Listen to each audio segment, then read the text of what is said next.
back. Ms. Stefanik. Thank you so much, Chairman. Thank you, Mr. Panetta. I just wanted to make sure they knew that I was here on the Republican side. My question is simple. Section 1648 of the FY21 NDAA required a report on a layered homeland defense system, which was to be submitted no later than March 1st, 2021. We're obviously past that deadline. The report has yet to be delivered to Congress after numerous delays. Admiral Hill, Congress is still awaiting this report on layered homeland missile defense required by the FY21 NDAA. Has MDA provided all of its input for this report to the Pentagon? Congressman Stefanik, the answer to that is yes. It's really a policy question. Technically, I see no barriers, but it is a policy question that we need to come through. And yep, I just wanted to get you on record, Admiral Hill. Ms. Tamaro, so we need this report to complete our work for the FY22 NDAA. When will OSD submit this to Congress?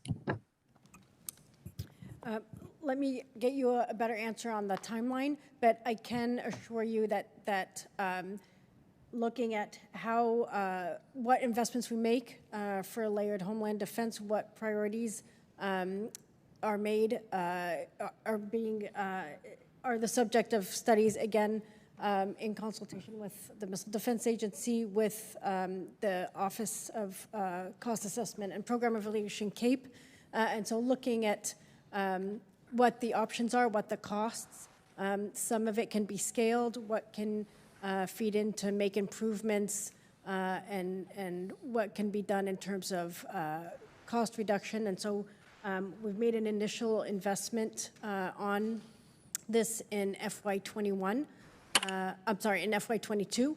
And so those studies are going to inform further investments in FY23. And so we will get you an answer on those studies. Great. That study it's not optional. That deadline is in law, required by the FY21 NDAA. So I'll expect that answer from you and your office and OSD this week as to when we can expect that. My next question is regarding the threats and how they have intensified. We know, according to open source reporting, that North Korea has capabilities of striking anywhere in the U.S. And there is also open source reporting that Iran and North Korea are working in tandem on missile development. Additionally, open source reporting talks about how the IRGC oversees Iran's civilian space launch program, which has obvious dual use benefits and capabilities. Do you believe that the missile threats to the United States increased during and since the Obama administration? And the reason why I go back to the Obama administration is that administration said that we should build a third continental interceptor site if missile threats to the U.S. increase. So I want to know on record if you believe the threats to the homeland have increased since the Obama administration.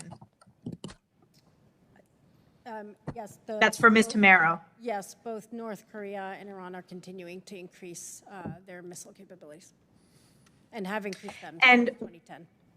And we know that the West Coast has a more robust protection from missile threats from the Pacific.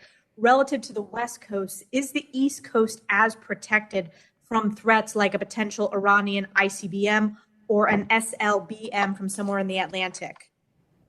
Yes, all of the United States is protected with missile defense today.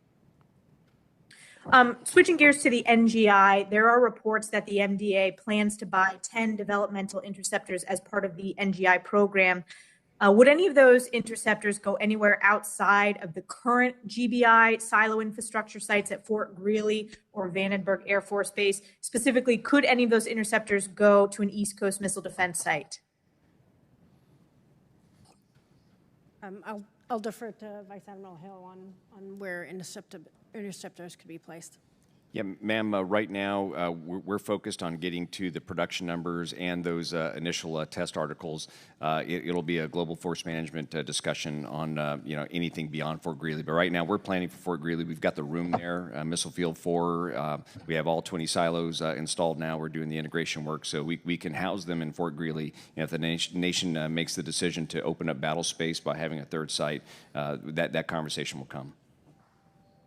Okay, thank you. I yield back.